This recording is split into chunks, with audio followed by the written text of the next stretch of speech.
Hi friends, അന്ന് നമ്മൾ മൂകാംബികയിൽ നിന്ന് പോരുന്ന വഴിക്ക് മുരുടേശ്വരത്ത് ശിവൻ്റെ അമ്പലത്തിലേക്കും കൂടി കയറിയിട്ടുണ്ടായിരുന്നു.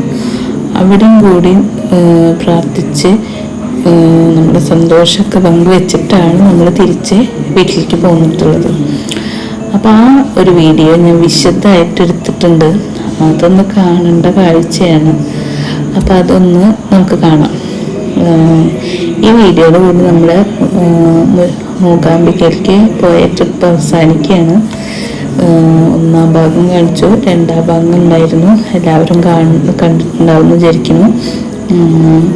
എല്ലാവരും സബ്സ്ക്രൈബ് ചെയ്യണം, ലൈക്ക് ചെയ്യണം, ഷെയർ ചെയ്യണം. ഈ മുരുടേശ്വരത്തെ ശിവൻ്റെ അമ്പലം ഒരു കടൽ തീരത്താണ്. അപ്പം നമ്മളവിടെ ഈ കടൽ തീരത്ത് തന്നെയാണ് നമ്മൾ പോയി ഇറങ്ങുന്നത്. നമ്മൾ ബീച്ചിൽ എന്ന് പറയുന്നത് ബീച്ചിലാണ് നമ്മുടെ വണ്ടി പോയിട്ട് പാർക്ക് ചെയ്തുള്ളത്. അപ്പോൾ ബീച്ചിൽ ഒരുപാട് പേര് കളിക്കുന്നുണ്ട്, വെള്ളത്തിലൊക്കെ ഇറങ്ങി നീന്തും കളിക്കുകയൊക്കെ ചെയ്യുന്നുണ്ട്. അപ്പം ഞങ്ങൾക്ക് അതൊരു പ്രത്യേകത തോന്നിയത് ഞങ്ങൾ അവിടെ നിന്നിട്ട് കുറേ ഫോട്ടോസൊക്കെ എടുത്തു, വീഡിയോസ് എടുത്തു. പിന്നെ കടലിൻ്റെ തീരത്ത് തന്നെയാണ് എല്ലാ വണ്ടികളും പാർക്ക് ചെയ്തേക്കുന്നത് കേട്ടോ. അവിടെയാണ് അവിടുത്തെ പാർക്കിംഗ് പ്ലേസ് ആയിട്ട് അവർ ഇട്ടുള്ളത്. പിന്നെ നമ്മൾ അവിടെ വെച്ചിട്ട് എല്ലാവരും കൂടി നിന്നിട്ട് ഗ്രൂപ്പ് ഫോട്ടോ എടുത്തിട്ട് അവിടെ അങ്ങനെ ഫോട്ടോസൊക്കെ എടുത്തുതരാൻ ആൾക്കാരൊക്കെ ഉണ്ട്. ബീച്ചിൽ നടക്കുന്നുണ്ടായിരുന്നു. അപ്പോൾ നമുക്ക് ഫോട്ടോ എടുത്തന്നു. ഞങ്ങൾ അവിടേക്ക് ഇങ്ങനെ നടന്നിട്ട് കുറച്ചേരൊക്കെ ബീച്ചിൽ നടന്നിട്ട് ഞങ്ങൾ നേരെ അമ്പലത്തിലേക്ക് പോയി. അമ്പലത്തിലേക്ക് കുറച്ച് ദൂരം അങ്ങോട്ട് നമ്മൾ വണ്ടി പാർക്ക് ചെയ്ത് കൊടുത്തുനിന്ന് കുറച്ച് ദൂരം നടക്കാനുണ്ട് കേട്ടോ. കാണുമ്പോൾ നമുക്ക് അടുത്ത് പോലെ തോന്നിയാലും കുറച്ച് ദൂരം ഉണ്ടായിരുന്നു നടക്കാൻ. അപ്പം നടക്കുന്ന സ്ഥലത്ത് കുറേ സാധനങ്ങളൊക്കെ കാണാനുണ്ട് കേട്ടോ. നല്ല ഭംഗിയുള്ള സ്ഥലങ്ങളായിരുന്നു. അവിടെ ഒട്ടകം ഉണ്ടായിരുന്നു. ഒട്ടകത്തിൻ്റെ പുറത്ത് കയറിയിട്ട് നമുക്ക് വേണമെങ്കിൽ പോവാം. കുതിര സവാരി അങ്ങനെയൊക്കെ ഉണ്ട് ഇവിടെ കേട്ടോ. അതിനൊക്കെ ടിക്കറ്റ് ഉണ്ട്. ഞങ്ങളുടെ കൂട്ടത്തിലാരും പോയിട്ടൊന്നുമില്ല കേട്ടോ. അവിടെ ആൾക്കാർ ഇഷ്ടംപോലെ പോകണമൊക്കെ ഉണ്ടായിരുന്നു. പിന്നെ ഈ മുരുടേശ്വര അമ്പലം കർണാടക സ്റ്റേറ്റിൽ തന്നെയാണ് കേട്ടോ. അപ്പോൾ അവിടെ ഉള്ളവരൊക്കെ നമ്മുടെ ഭാഷയല്ല സംസാരിക്കുന്നത്. അങ്ങനെ ഒരു വ്യത്യാസം ഉണ്ടായിരുന്നു. പിന്നെ അങ്ങനെ ഞങ്ങൾ നേരെ അമ്പലത്തിൻ്റെ ഉള്ളിലേക്ക് കയറിയിട്ടാണ്. അവിടേക്ക് നല്ല തിക്കും തിരക്കുണ്ടായിരുന്നു, വണ്ടി വരലും ഇതൊക്കെ ആയിട്ട്.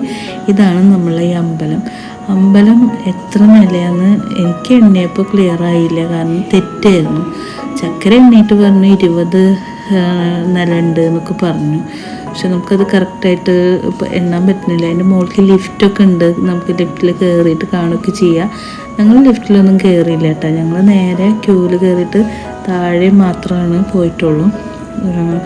ഭഗവാനെ കാണാൻ ചെറിയൊരു ക്യൂ ഒക്കെ ഉണ്ടായിരുന്നു. എന്നാലും വലിയ പ്രശ്നമൊന്നുമില്ല. അങ്ങനെ കയറി കണ്ടു. പിന്നെ തൊഴുത് നമ്മൾ പുറത്തേക്ക് ഇറങ്ങിയിട്ട് ഇത് ഭഗവാന്റെ വലിയൊരു സ്റ്റാച്ചു ആണ് കേട്ടോ. അത് എത്ര അടിയാണെന്നൊന്നും നമുക്കറിയില്ല, പക്ഷേ അത്രയും വലുതാണ്. നമ്മളൊക്കെ അതിൻ്റെ താഴെ നിൽക്കുമ്പോൾ ഒരു ഉറുമ്പിൻ്റെ വലിപ്പം പോലെ തോന്നുള്ളൂ, അത്രയും വലുതാണ്. അപ്പം ഞങ്ങൾ അതിൻ്റെ അവിടെയൊക്കെ പോയി നിന്ന് കുറേ ഫോട്ടോസും വീഡിയോസും ഒക്കെ എടുത്തു വിട്ടാ എല്ലാവരും. ഇത് ഭഗവാനിരിക്കുന്ന ആ സ്റ്റാച്ചുവിൻ്റെ താഴെ ഭാഗമാണ്. ഞാൻ ആ സ്റ്റാച്ചു ഫുള്ളായിട്ട് എടുക്കാൻ നോക്കുമ്പോൾ അങ്ങനെ കിട്ടണില്ല. അപ്പോൾ ഞാൻ കുറേശ്ശായിട്ട് ഇങ്ങനെ എടുത്തതാണ് കേട്ടോ. പിന്നെ ഫുള്ള് ചുറ്റുഭാഗം കടലാണ്. കടലിൻ്റെ നടുവിൽ ഭഗവാൻ അങ്ങനെ ഇരിക്കുന്നത് കാണണ ആ കാഴ്ച തന്നെ ഒരു ഭംഗിയാണ് കേട്ടോ. നമുക്ക് അവിടെ നിൽക്കുമ്പോൾ ചൂട് കാര്യങ്ങളൊന്നുമില്ല, നല്ല കടൽക്കാറ്റും കാര്യങ്ങളൊക്കെയാണ്. അങ്ങനെ നമ്മൾ അവിടേക്ക് ചുറ്റുഭാഗം നടന്ന് കണ്ടു.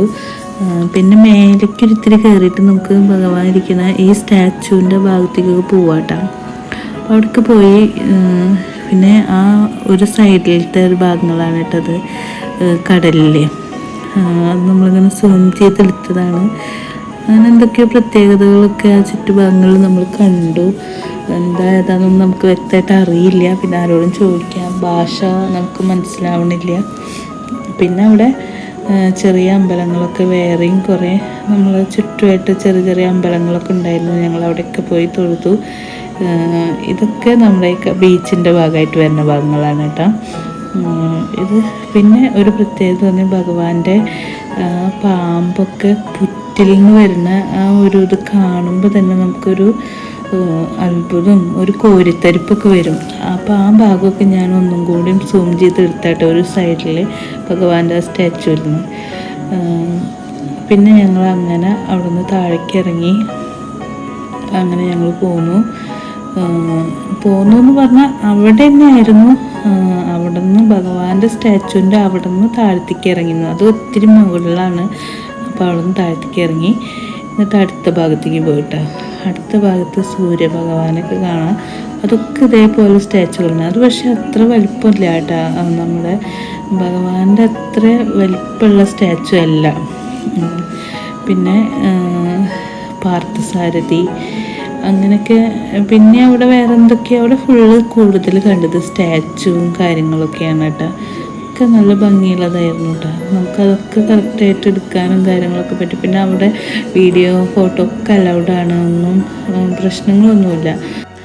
അപ്പോൾ നമ്മൾ വൈകുന്നേരം ഏകദേശം ഒരു 7 മണി വരെയൊക്കെ അവിടെ ഭഗവാന്റെ അവിടെയൊക്കെ ചുറ്റി നടന്ന് കണ്ടു. പിന്നെ 7 മണിക്ക് നമ്മൾ പോരുന്ന സമയത്ത് നമ്മൾ രാത്രിയിലത്തെ ഒരു വ്യൂ അവിടെ എടുത്തിട്ടുണ്ടായിരുന്നു കേട്ടോ. അതാണ് കാണാൻ നല്ല ഭംഗി. രാത്രിയുടെ ആ ചുറ്റുഭാഗങ്ങളും ബീച്ചും ലൈറ്റും ഭഗവാന്റെ സ്റ്റാച്ചും ഒക്കെ കൂടി കാണാൻ നല്ല ഭംഗിയുണ്ടായിരുന്നു. അപ്പോൾ ഞങ്ങൾ അതൊന്ന് ജസ്റ്റ് ഒരു വീഡിയോ എടുത്തു. പിന്നെ ഞങ്ങൾ അങ്ങനെ അവിടെ നിന്ന് തിരിച്ചുവിട്ടാൽ ബസ്സിൽ കയറി ഞങ്ങൾ പോന്നു.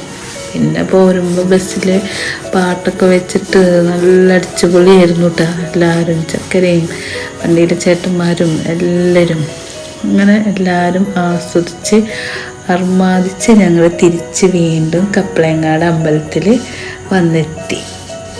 ഞങ്ങൾ മൂകാംബികയിലേക്ക് പോകുന്ന യാത്രയിലും പിന്നെ മുരുടേശ്വരത്ത് എത്തുന്ന വരെയുള്ള യാത്രയിലൊന്നും ഞങ്ങൾ ബസ്സിൽ ഡാൻസൊന്നും ഉണ്ടായിരുന്നില്ല കേട്ടോ. പാട്ടൊക്കെ ഭക്തിഗാനങ്ങൾ മാത്രമായിരുന്നു. പിന്നെ തിരിച്ച് മുരുടേശ്വരത്ത് നിന്ന് തിരിച്ചുകൊണ്ട് എല്ലാവരും നന്നായി ആസ്വദിച്ച് കളിച്ച്, ചേച്ചിമാരായാലും ചേട്ടന്മാരായാലും കുട്ടികളൊക്കെ നന്നായി കളിച്ചിട്ടാണ് നമ്മളിങ്ങോട്ട് തിരിച്ചെത്തിയത്. ഈ യാത്ര നമുക്ക് എന്നും മനസ്സിൽ നിൽക്കുന്ന നല്ലൊരു ഓർമ്മയാണ്. ഇതിനെ സഹായിച്ച ഇതിൻ്റെ എല്ലാ ഭാരവാഹികൾക്കും നമുക്ക് ഒരുപാട് നന്ദി തന്നെ പറയാനുണ്ട്. കാരണം നമ്മൾ ഒരിക്കലും പ്രതീക്ഷിച്ചിട്ടില്ല ഇങ്ങനെ ഇത്രയും നല്ലൊരു യാത്ര നമുക്ക് ഇത്ര പെട്ടെന്ന് കിട്ടും എന്നുള്ളത്. അതും മൂകാംബികയിലേക്ക്. അത് മാത്രമല്ല, പിന്നെ നമുക്ക് കിട്ടിയ ഫുഡ് അതൊക്കെ പിന്നെയും എടുത്തു പറയേണ്ട ഒരു കാര്യമാണ്. അതുകൊണ്ടാണ് ഞാനത് വീണ്ടും പറഞ്ഞത്. അങ്ങനെ ഇന്നത്തെ വീഡിയോ ഇത്രയേ ഉള്ളൂ. അപ്പം നമ്മുടെ മൂകാംബിക യാത്ര വീഡിയോസ് കഴിഞ്ഞു. അപ്പം എല്ലാവർക്കും ഇഷ്ടമായി എന്ന് വിചാരിക്കുന്നു. 3 ഭാഗങ്ങളായിട്ട് ഇട്ടുള്ളത്. എല്ലാവരും വീണ്ടും പറയാണ്, സബ്സ്ക്രൈബ് ചെയ്യണം, ലൈക്ക് ചെയ്യണം, ഷെയർ ചെയ്യണം. Okay, thank you.